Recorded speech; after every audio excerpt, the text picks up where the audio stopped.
बहुत ही important reaction लेकर आया हूँ। निम्नलिखित को क्लोरोबेंजीन से आप कैसे प्राप्त करेंगे। ये 2023 में यूपी बोर्ड में पूछा जा चुका है, बहुत ही इम्पोर्टेंट है।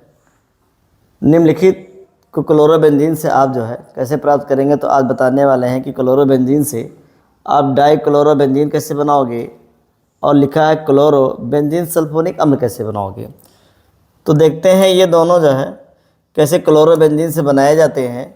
2023 में क्वेश्चन जो है पूछा गया यूपी बोर्ड में, तो 2026 में आने की जो है संभावना है, इसलिए इम्पोर्टेंट है, बहुत ही इम्पोर्टेंट क्वेश्चन है।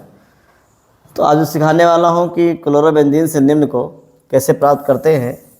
तो क्वेश्चन तो आप लोगों ने नोट कर लिया होगा कि क्लोरोबेंजीन से निम्न को कैसे प्राप्त करते हैं। पहला है क्लोरोबेंजीन से डाइक्लोरोबेंजीन। क्लोरोबेंजीन से डाइक्लोरोबेंजीन बनाना है, क्लोरोबेंजीन से डाइक्लोरोबेंजीन बनाना है। ये लिख दिया है क्लोरोबेंजीन, क्लोरोबेंजीन है, हमको बनाना है डाइक्लोरोबेंजीन। ठीक, क्या बनाना है? डाइक्लोरोबेंजीन।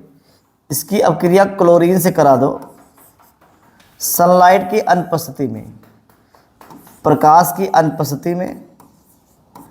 अगर प्रकाश की अनुपस्थिति में आप क्लोरीन से अपक्रिया कराते हैं, प्रकाश की अनुपस्थिति होनी चाहिए। ठीक, तो बन जाएगा आर्थो और पैरा डाइक्लोरोबेंजीन। आर्थो और पैरा डाइक्लोरोबेंजीन, डाइक्लोरोबेंजीन इसे कहते हैं आर्थो डाइक्लोरोबेंजीन, इसे कहेंगे पैरा डाइक्लोरोबेंजीन। इसका नाम है आर्थो डाइक्लोरोबेंजीन,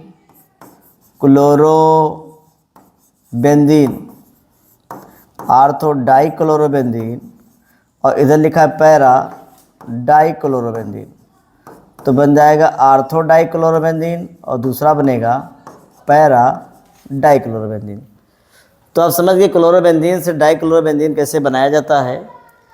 क्लोरोबेंजीन की अपक्रिया अगर हम क्लोरीन से करा दें सनलाइट की अनुपस्थिति में तो बन जाएगा। अगर बैलेंस करना है तो इससे 2 से मल्टीप्लाई कर दें। अब ज़रा ये भी जानते हैं तो इसमें निकला क्या होगा, एक Cl एक H को ले जाएगा और निकलेगा 2HCl। ये 2HCl निकल जाएगा, यहाँ 2 से मल्टीप्लाई कर दें।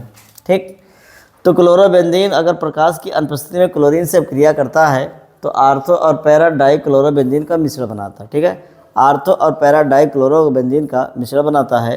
तो हमने बना दिया है कि क्लोरोबेंजीन से आप डाइक्लोरोबेंजीन कैसे प्राप्त करेंगे। इस रिएक्शन को आप जो है नोट कर लें। दूसरा रिएक्शन लिखा हुआ है इसमें, दूसरा रिएक्शन लिखा हुआ है कि क्लोरोबेंजीन सल्फोनिक अम्ल बनाना है। दूसरा रिएक्शन है बनाना है क्लोरोबेंजीन सल्फोनिक अम्ल। अब जरा देखते हैं कैसे बनता है क्लोरोबेंजीन सल्फोनिक अम्ल। ये लिखा है क्लोरोबेंजीन सल्फोनिक अम्ल बनाना है। ठीक, और किससे बनाना है? क्लोरोबेंजीन से। अब जरा देखिए कैसे।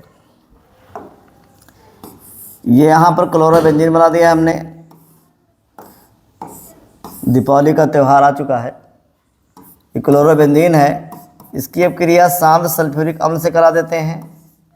ये सांद्र सल्फ्यूरिक अम्ल है, इसके 2 अणु ले लेते हैं, इसके भी 2 अणु ले लेते हैं। ये सांद्र सल्फ्यूरिक अम्ल से अपक्रिया करा देंगे तो ऐसे बन जाएगा यहाँ पर Cl और यहाँ लगेगा SO3H। इसको कहते हैं सल्फो समूह है, और जब लग जाता है तो सल्फोनिक अम्ल बन जाता है। ये ऐसे जो है बन जाएगा, यहाँ पर Cl है और एक यहाँ पर लगेगा SO3H, लग जाएगा SO3H। ये 3 है SO3H, इसको ठीक से बना दें SO3H और निकल जाएगा 2H2। इसे कहते हैं आर्थो क्लोरोबेंजीन सल्फोनिक अम्ल, आर्थो क्लोरोबेंजीन सल्फोनिक अम्ल, और ये पैरा क्लोरोबेंजीन सल्फोनिक अम्ल। एक बनता है आर्थो क्लोरोबेंजीन सल्फोनिक अम्ल और दूसरा बनता है पैरा क्लोरो बेंजीन सल्फोनिक अम्ल। तो आज हमने बता दिया है कि क्लोरोबेंजीन से आप डाइक्लोरोबेंजीन कैसे बनाओगे और क्लोरो बेंजीन सल्फोनिक अम्ल कैसे बनाओगे।